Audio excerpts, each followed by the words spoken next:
Bonjour à toutes et à tous. Ça marche là? Ça va? Bon. Merci de votre présence. Notre conférence débat se tient dans le prolongement de l'appel des laïcs pour le respect de la laïcité qui a été signé par de très nombreuses personnalités politiques, syndicalistes du mouvement ouvrier et enseignants, associatives de défense des libertés, de l'éducation nationale et des parents d'élèves.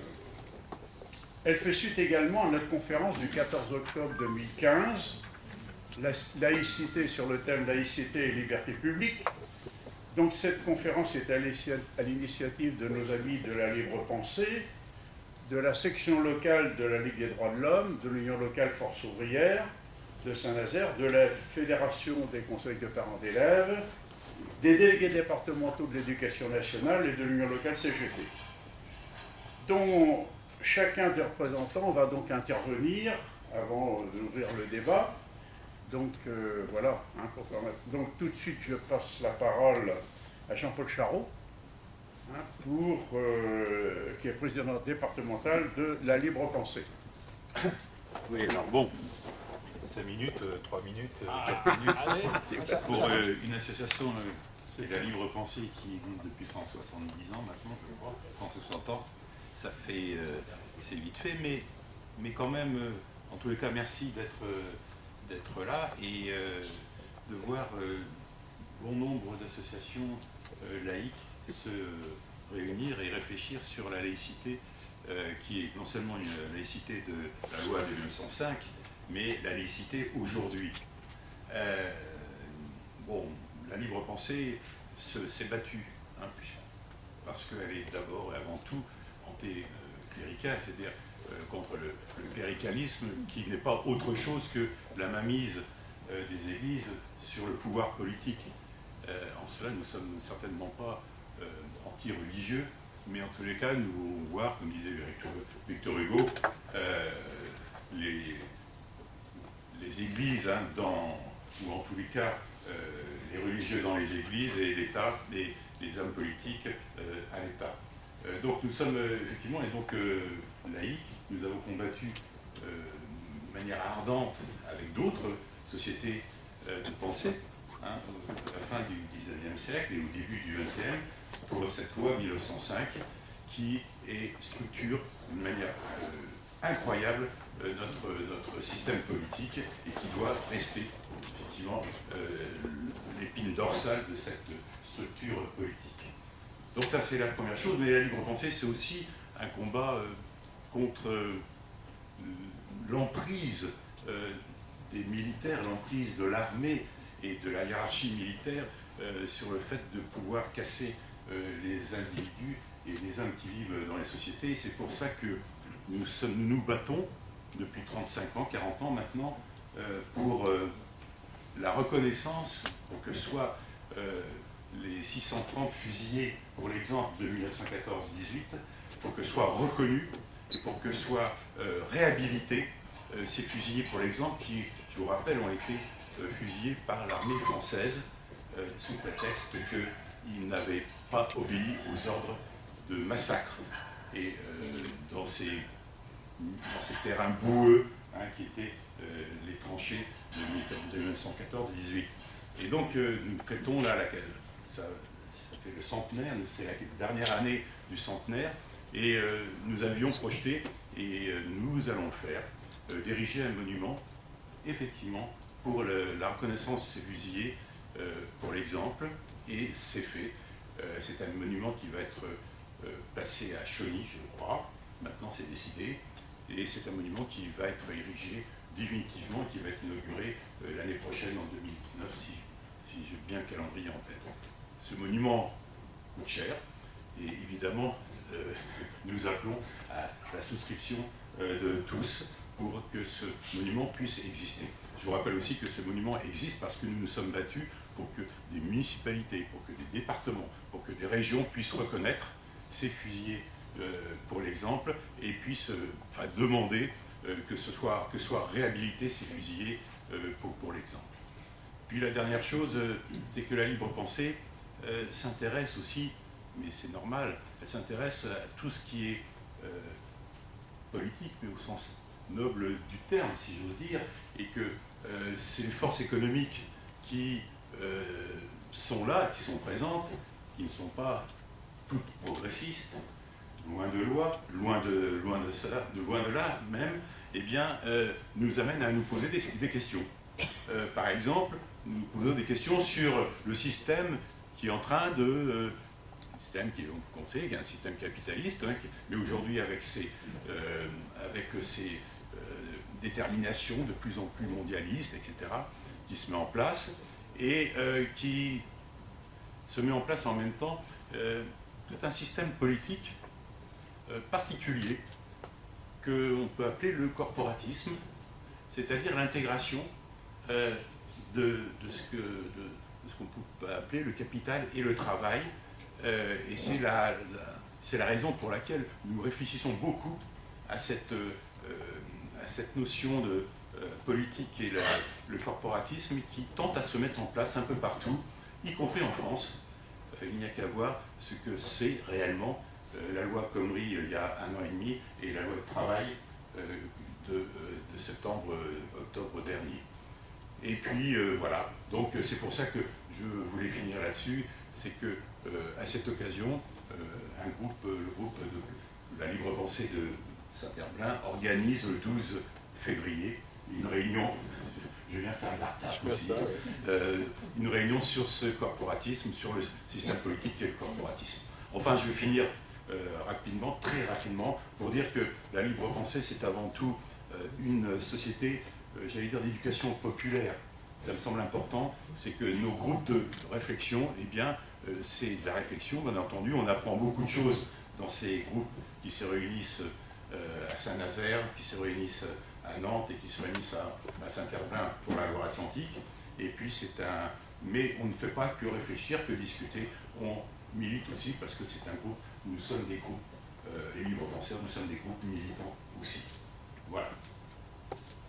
Donc Henri Castel pour la Ligue des droits de l'homme, section de Paris. Je vous remercie. Je vais vous dire quelques mots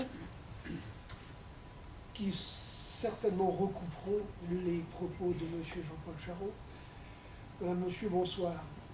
Parler de la Ligue des droits de l'homme dans l'Ouest, c'est ouvrir une page d'histoire tant à Saint-Nazaire qu'à Rennes.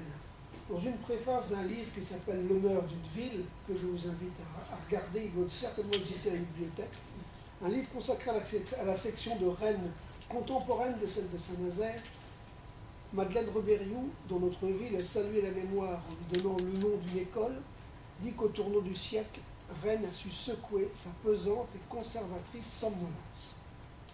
Ainsi comme la Ligue se plaît à en faire le rappel, la France a affirmé sa propre voie vers la liberté de conscience et l'émancipation du pouvoir politique de toutes les religions.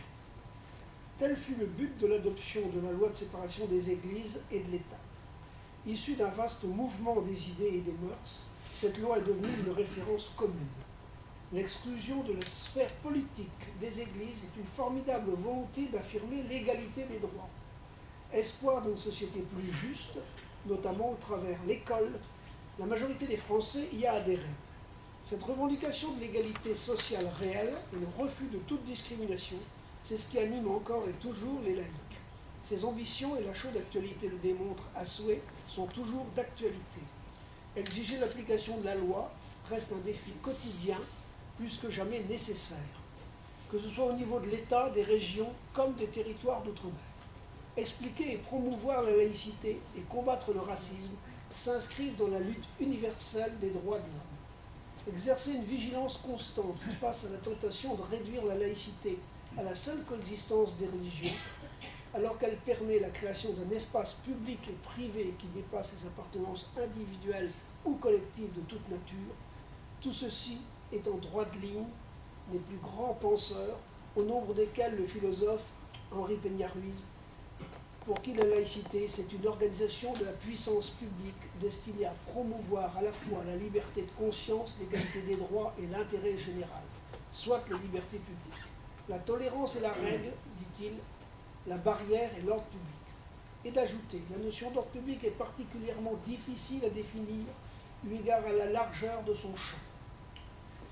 Il s'agit de l'ensemble de règles obligatoires qui touchent à l'organisation de la nation, à l'économie, à la morale, à la santé, à la sécurité, à la paix publique, aux droits et aux libertés essentielles de chaque individu, nous dit le dictionnaire juridique en parlant de l'ordre public. Cette notion d'ordre public a évolué dans le temps et aujourd'hui encore est appelée à évoluer avec les mœurs.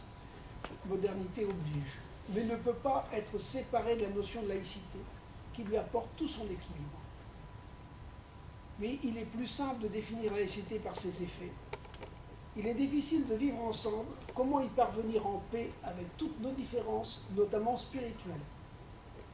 La réponse est par une organisation politique permettant deux choses, à chacun de vivre librement ses options spirituelles, à tous de disposer d'un espace commun, public, assurant liberté et égalité. Telle est la raison de notre présence ici dans ce débat. De vous avoir expliqué ces petites choses, ces grandes choses.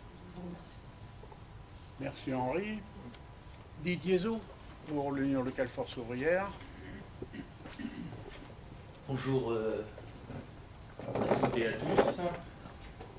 Je représente l'Union locale Force ouvrière de Saint-Nazaire et c'est en son nom que je vais m'exprimer.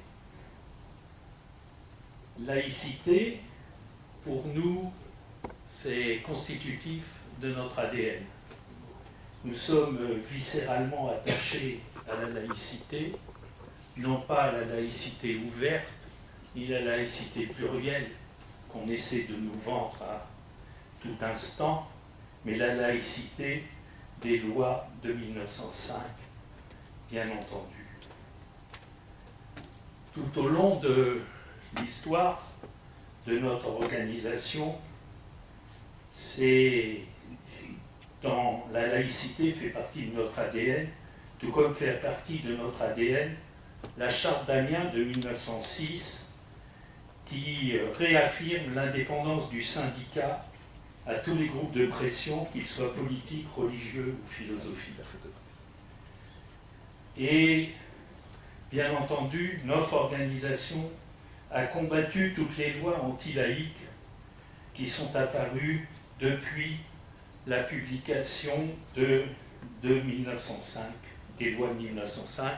Je citerai la fameuse loi Debré, loi anti-laïque de 1959, qui a amené des milliers à se regrouper à Vincennes pour prononcer le serment de Vincennes. Et je citerai les paroles de Marc Blondel lors du 50e anniversaire du serment de Vincennes. Il disait « La laïcité est le principe fondamental de la République française et elle est indissociable de la démocratie. Liberté, égalité, fraternité, laïcité et république sociale sont les fondements de notre organisation. » Je vous remercie. Michel Mahé pour les délégués départementaux de l'éducation nationale. Donc, la fonction de délégué de l'éducation nationale a toujours été très liée à l'histoire de l'école publique. Dès 1793, on les appelait les magistrats aux mœurs, et puis les délégués cantonaux en 1850 au moment de la loi Fallou. Il y a eu sous la Troisième République de nombreux textes qui ont géré donc en particulier le rôle du délégué sur beaucoup de domaines comme la surveillance des locaux scolaires, la fréquentation scolaire, etc. Et donc, pendant toute la Troisième République, les délégués ont été présents. Le régime de Vichy les a supprimés, mais les délégations ont été rétablies en 1945. Et donc, en 1969, sous le ministère d'Edgar Faure, le délégué cantonal est devenu ce qu'on connaît maintenant, c'est-à-dire le délégué départemental de l'éducation nationale. Et donc, les délégations se sont alignées sur les différents secteurs scolaires.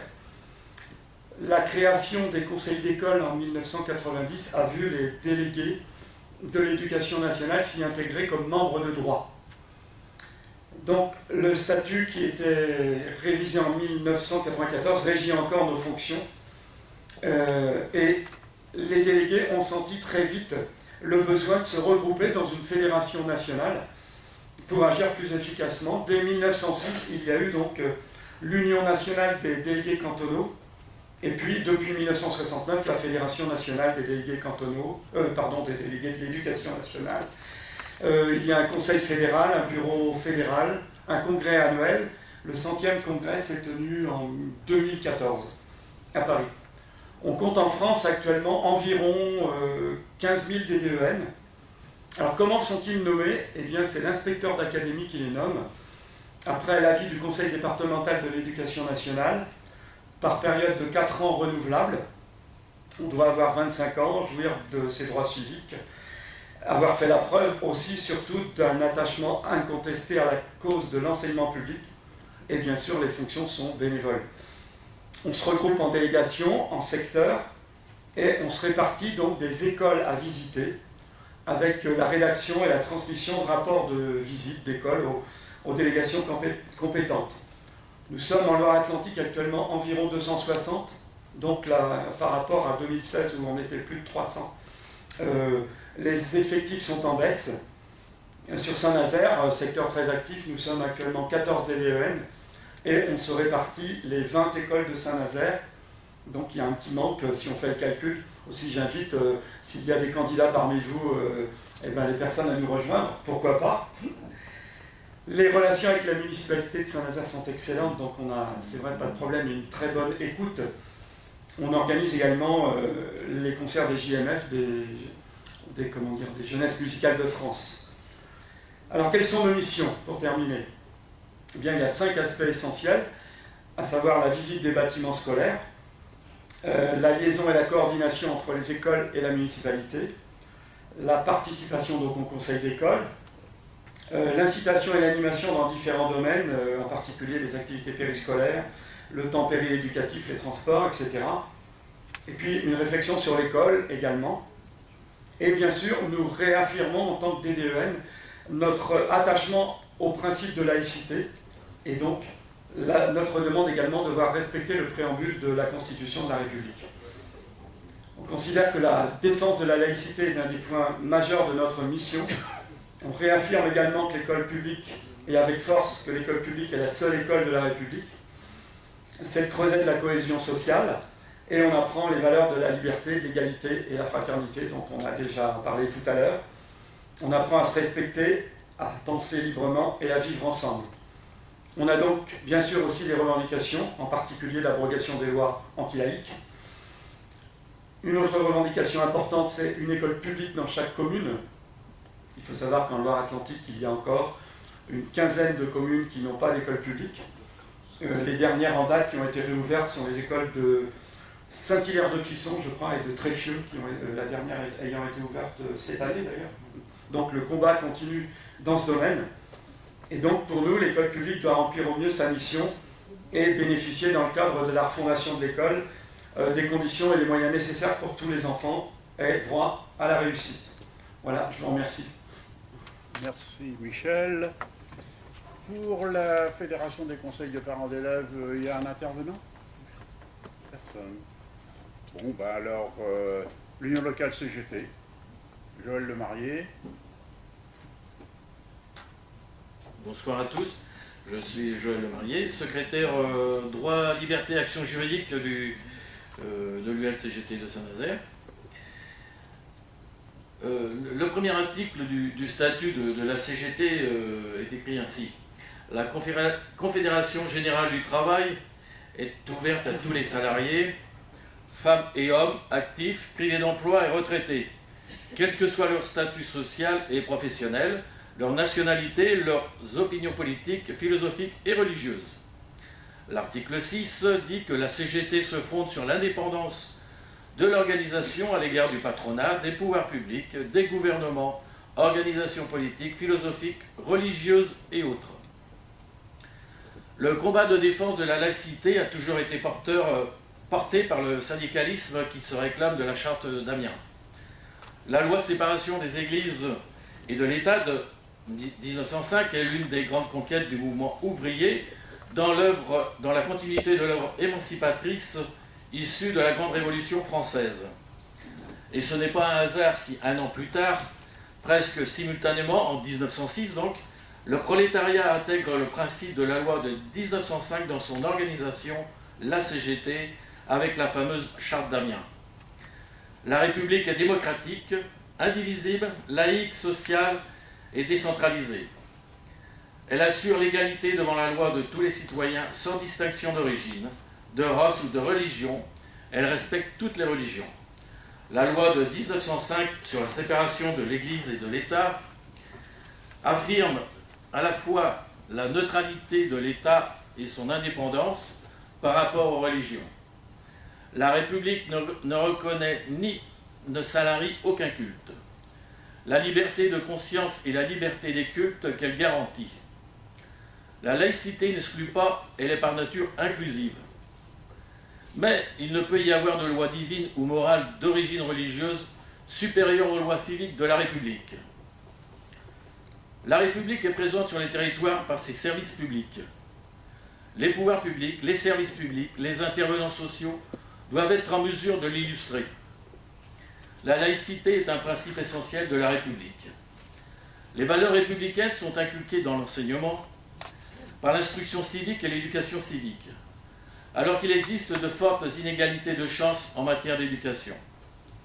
Les réponses doivent être apportées par des politiques publiques soucieuses de former les citoyens vigilants sur ce point, afin d'éviter son instrumentalisation par la discrimination, par exemple, envers les musulmans. L'école publique et l'ensemble des services publics doivent être protégés contre toute intrusion de groupes de pression, quels qu'ils soient. Dans une communauté de droit comme la République, la loi politique, vecteur de l'intérêt général, permet de soustraire les rapports des hommes à l'empire de la force. La laïcité réalise une telle exigence et ne favorise ainsi que ce qui est d'intérêt commun. La définition de la laïcité et de l'expression religieuse dans l'entreprise doit faire l'objet d'un débat national, estime la CGT, opposé à ce qu'il y ait un règlement par entreprise. En effet, la question de la laïcité est un bon exemple du fait que la loi travaille dans le mauvais sens en favorisant les cas par cas, entreprise par entreprise. Une disposition prévoit ainsi que le règlement intérieur d'une entreprise puisse contenir des dispositions inscrivant le principe de neutralité et restreignant la manifestation des convictions des salariés, sous certaines conditions. Il ne peut y avoir de règlement par entreprise. La question de la laïcité est bien plus sérieuse que cela. Il faut des règles de vie communes, quel que soit l'endroit où l'on travaille. Ce détournement de la laïcité a pour objectif de dresser les travailleurs les uns contre les autres, de créer un climat de peur dans un contexte d'état d'urgence permanent. Ce détournement de la laïcité ne vise pas seulement une religion, mais aussi à museler l'expression libre des salariés dans les entreprises. Merci.